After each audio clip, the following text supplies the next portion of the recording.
Videos can start it. Yeah. Hari सर्वोत्तम वायु जीवोत्तम हरि सर्वोत्तम वायु जीवोत्तम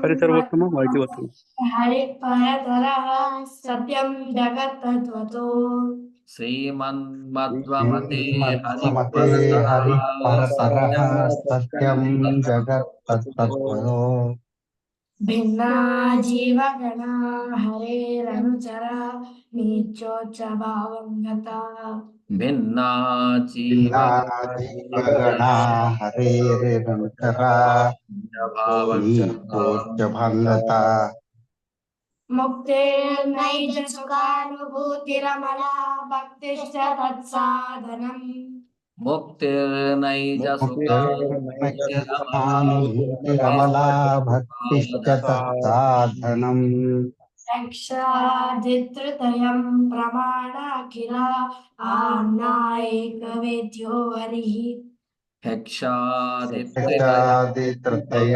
प्रमाणैकवेद्यो हरिः हरि सर्वोत्तम वायु जीवोत्तम हरि सर्वोत्तम वायु Jeevottam Vayu Jivottam. Welcome to everyone. Today, Sukrut and Shrish will, talk about one of the shloka of Pratha Sankalpa Gadya written by Shri Raghavendra Tirtha. Yes, now we'll go to Sukrut first. Shri ಗುರುಭ್ಯೋ ನಮಃ ಹರಿ. ನನ್ನ ಹೆಸರು ಸುಕೃತ. ನಾನು ಜಯತೀರ್ಥ ವಿದ್ಯಾಪೀಠದಲ್ಲಿ 4ನೇ ವರ್ಗದಲ್ಲಿ ಓದುತ್ತಿದ್ದೇನೆ. ಪ್ರಾತಃ ಸಂಕಲ್ಪ ಗದ್ಯದ 13ನೇ ಶ್ಲೋಕದ ತಾತ್ಪರ್ಯವನ್ನು ಯತ್ಕಿಂಚಿತ್ ತಿಳಿಯುವ ಪ್ರಯತ್ನವನ್ನು ಮಾಡೋಣ.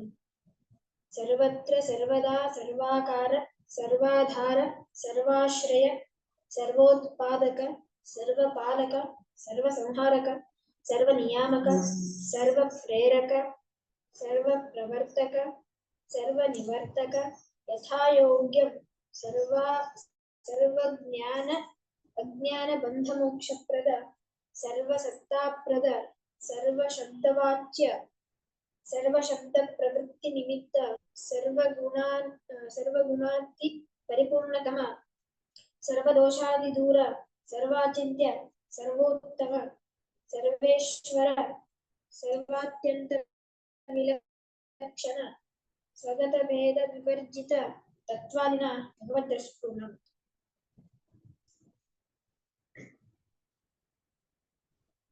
ಸರ್ವತ್ರ ಸರ್ವದಾ ಸರ್ವಾಕಾರ ಸರ್ವಾಧಾರ ಅಂದ್ರ ಸರ್ವತ್ರ ಸರ್ವದಾ ಅಂತಂದ್ರ ಎಲ್ಲಾ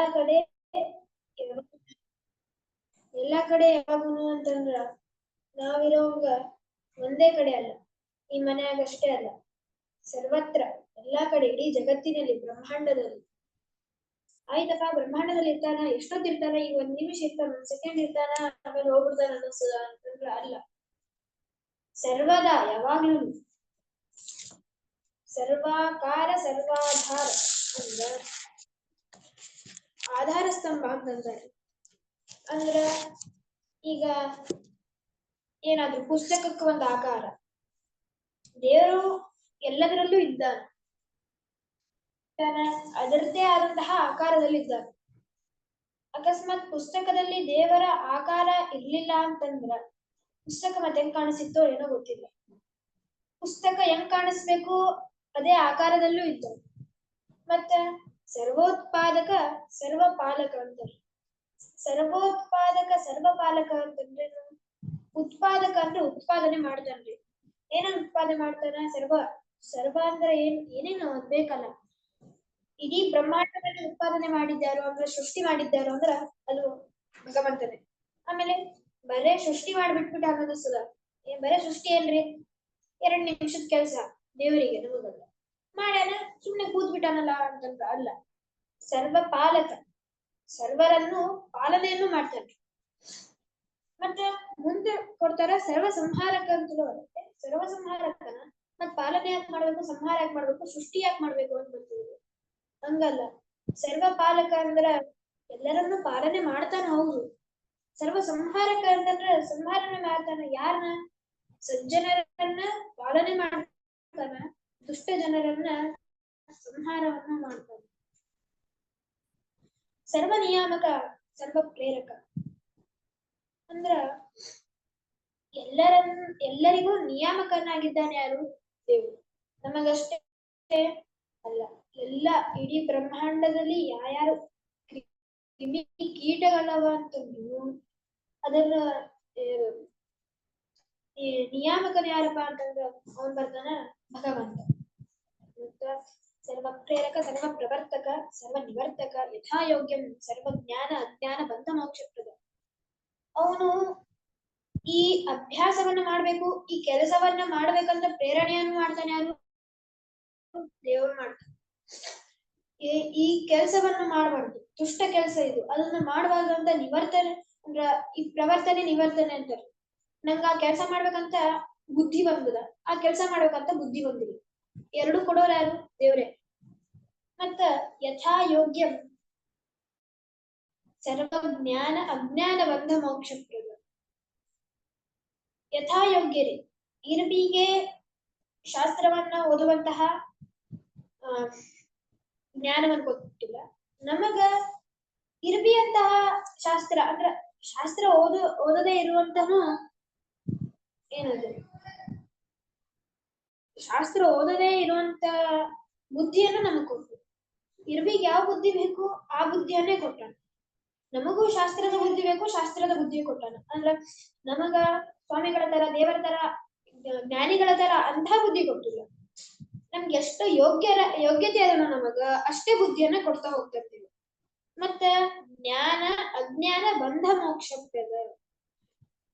ಜ್ಞಾನವನ್ನು ನಮಗೆ ಯೋಗ್ಯವಾದಂತಹ ಜ್ಞಾನವನ್ನು ದೇವರೇ ಕೊಡ್ತಾನ, ಅಜ್ಞಾನವನ್ನು ಯಾರು ಕೊಡ್ತಾರ? ದೇವರೇ ಕೊಡ್ತಾನ. ಮತ್ತ ಸರ್ವ ಸತ್ತಾಪ್ರದ ಸರ್ವ ಶಬ್ದವಾಚ್ಯ ಸರ್ವ ಶಬ್ದ ಪ್ರವೃತ್ತಿ ನಿಮಿತ್ತ ಸರ್ವ ಗುಣಾತಿ ಪರಿಪೂರ್ಣತಮ ಸರ್ವ ದೋಷಾತಿ ದೂರ ಸರ್ವಾಚಿತ್ಯ ಸರ್ವೋತ್ತಮ ಸರ್ವೇಶ್ವರ ಸರ್ವಾತ್ಯಂತ ವಿಲಕ್ಷಣ ಸ್ವಗತ ಭೇದ ವಿವರ್ಜಿತ ತತ್ವಾದಿನ ಭಗವದ್ ದೃಷ್ಟು ನಾನಂತ. ಅಂದ್ರ ಸತ್ತವನ್ನು ಯಾರು ಕೊಡ್ತಾರ? ದೇವರೇ ಕೊಡ್ತಾರ. ಸತ್ತ ಅಂದ್ರೇನು? ಈ ಕಾರ್ಯದಲ್ಲಿ ಸತ್ತ ಅಂತಂದ್ರ ಈಗ ಯಾರು ಎಲ್ಲರೂ ಓದ್ಬೇಕಂದ್ರ ಸತ್ತ ಬೇಕಂತಾರೆ. ಅಂದ್ರ ಏನ್ ಬೇಕು? ಅದಕ್ಕ ಮನಸ್ ಬೇಕು. ಓದ್ಲಿಕ್ ನಾವ್ ಮನಸ್ ಬಂತು ಅಂತಂದ್ರ ನಾವ್ ಓದ್ಲಿಕ್ಕೆ ಮುಂದಾಗ್ತದೆ. ಅಕಸ್ಮಾತ್ ನಮಗ್ ಓದ್ಲಿಕ್ ಮನಸ್ಸೇ ಬರ್ಲಿಲ್ಲ ಅಂತಂದ್ರ, ಸತ್ತಾನೆ ಬರ್ಲಿಲ್ಲ ಅಂದ್ರ, ಓದ್ಬೇಕು ಎಂಬ ಸತ್ತಾನೆ ಇರ್ಲಿಲ್ಲ ಅಂತಂದ್ರ ನಮ್ ಕಡೆ ಓದ್ಲಿಕ್ ಮನಸ್ಸು ಬರಲ್ಲ. ಮತ್ತ ಸರ್ವಗುಣ ಸರ್ವಗುಣಾತಿ ಪರಿಪೂರ್ಣತಮ ಅಂತ ಈ ಗುಣ ನಮ್ಮಲ್ಲಿಲ್ಲ.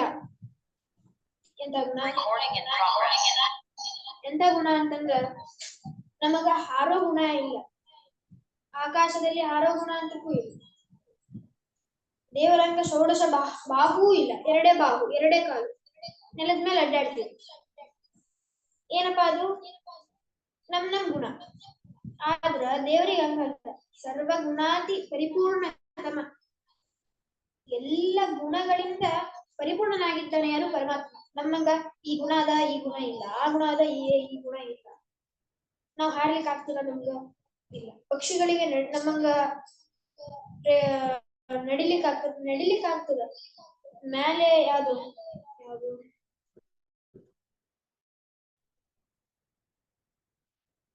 ಬಾತ್ಕೋಳಿಗೆ ಹಾರಾಡ್ಲಿಕ್ಕೆ ಆಗ್ತದ? ಹದ್ದಿನ ತರ. ಹದ್ದಿಗೆ ನೀರಲ್ಲಿ ಅಡ್ಡಾಡ್ಲಿಕ್ಕೆ ಆಗ್ತದ? ಅದರ ತಕ್ಕಂತೆ ಗುಣವನ್ನ ಯಾರು ಕೊಟ್ಟಾರ? ದೇವ್ರು ಕೊಟ್ಟಾರ. ಆದ್ರ ಅವ್ನ್ ಹಂಗದನ, ಬರೇ ನಡ್ಕೋತ ಹೋಗಿ ಅಂತ ಗುಣ. ಅಂದ್ರ ಷೋಡಶ ಬಾಹು ಅದನ, ಅದು ಸರ್ವಗುಣ ಜ್ಞಾನ ಹಂಗದನ, ಅದು ಎಲ್ಲ ಗುಣಗಳೇ. ಇಡೀ ಬ್ರಹ್ಮಾಂಡದಲ್ಲಿ ಯಾವ್ಯಾವ ಗುಣಗಳವನು ಆ ಸರ್ವ ಗುಣಗಳು ಯಾರಲ್ಲದ? ಭಗವಂತನಲ್ಲಿ ಅದ.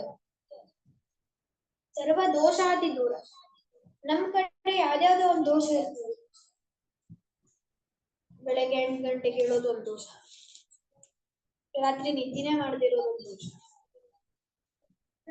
ಇಂಥ ದೋಷದಲ್ಲ, ಅದು ದೇವರಿಗೆ ಅದನ್ನ ಆಗುತ್ತೆ.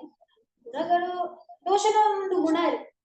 ದೋಷವು ದೋಷ ಈ ಗುಣ ಅಂತಂದ್ರ ಒಳ್ಳೆ ಗುಣ ಅಂತ ಇರ್ತದೆ, ಕೆಟ್ಟ ಗುಣ ಅಂತ ಇರ್ತದೆ. ದೋಷ ಅಂತಂದ್ರೆ ಕೆಟ್ಟ.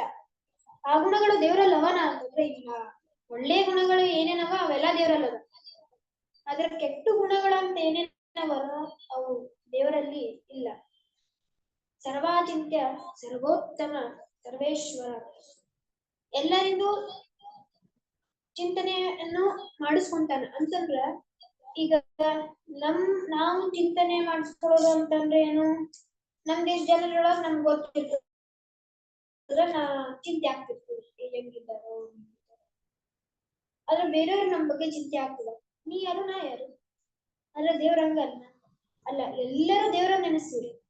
ನಾವು ಒಂದ್ 5-6 ಜನ ಅಥವಾ ಒಂದ್ 20 ಜನ ನಮ್ಮ ಸಂಬಂಧಿಕರು ನೆನೆಸ್ತಾರ ನನ್ನ. ಆದ್ರೆ ಹೊರಗಿನವ್ರು ನಮ್ಗೆ ನೆನೆಸ್ತಾರ? ಇಲ್ಲ. ದೇವರು ಅಲ್ಲಿ ದೇವರನ್ನ ಎಲ್ಲರೂ ನೆನೆಸ್ತಾರೆ.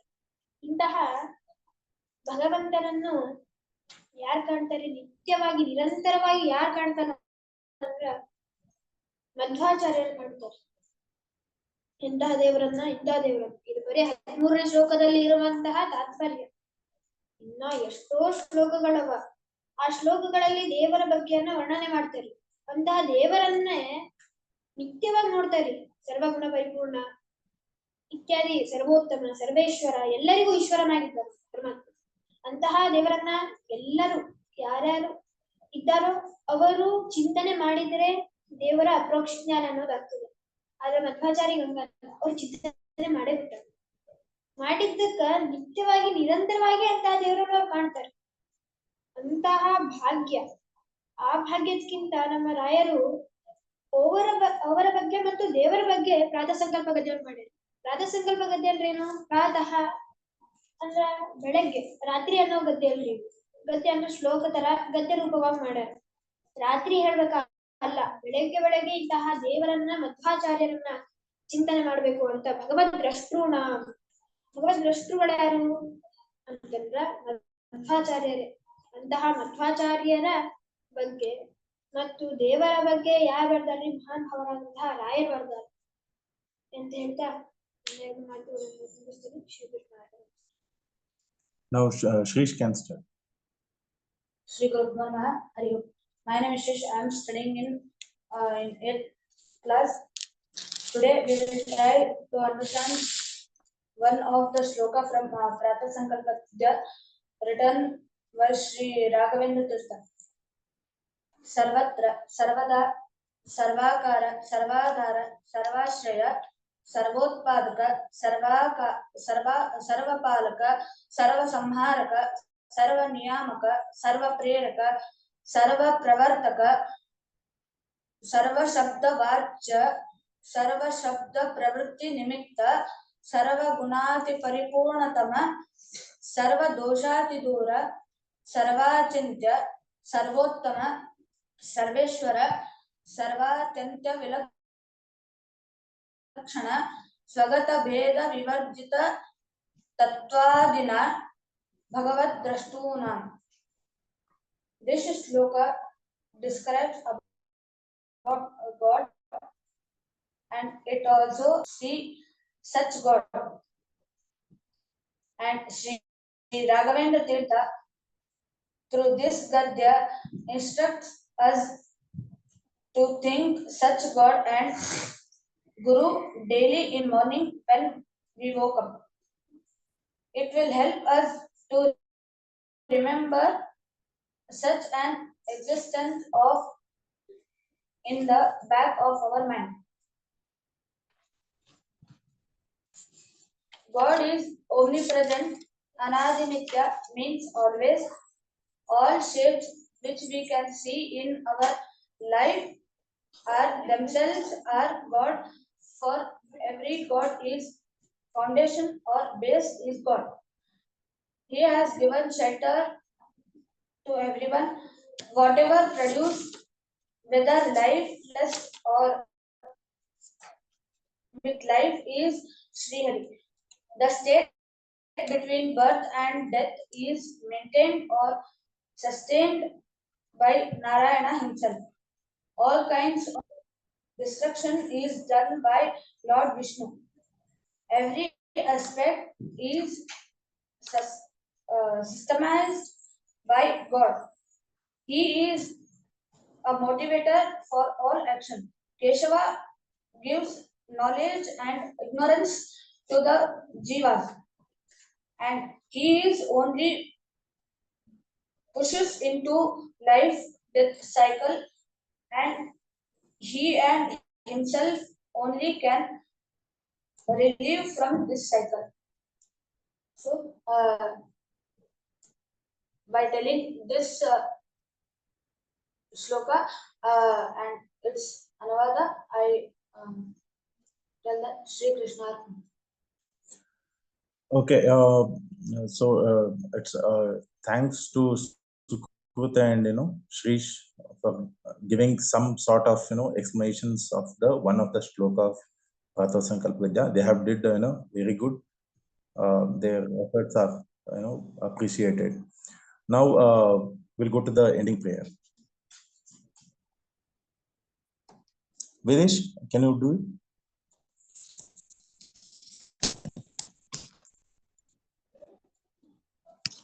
Yeah, you can only start. Shrish, you Videsh, can go are you ahead. there? Yeah, okay. Shrish. Hari Sarvottama, Vayu Jivottama. Hari Sarvottama, Vayu Jivottama. अज्योत्तम श्रीमन्मध्ये हरिपरतरः सत्यं जगत्तत्त्वतो श्रीमन्मध्वमते हरिपरतरः सत्यं जगत्तत्त्वतो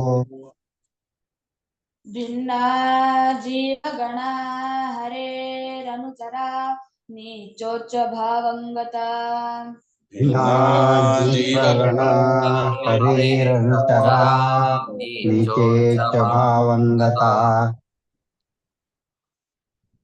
मुक्तेर्नैज सुखानुभूतिरमला भक्तिश्च तत्साधनम् मुक्तिर्नैज सुखानुभूतिरमला भक्तिश्च तत्साधनम् हेक्षादित्रतयं प्रमाण अखिला आम्नायैकवेद्यो हरिः यक्षादित्रयं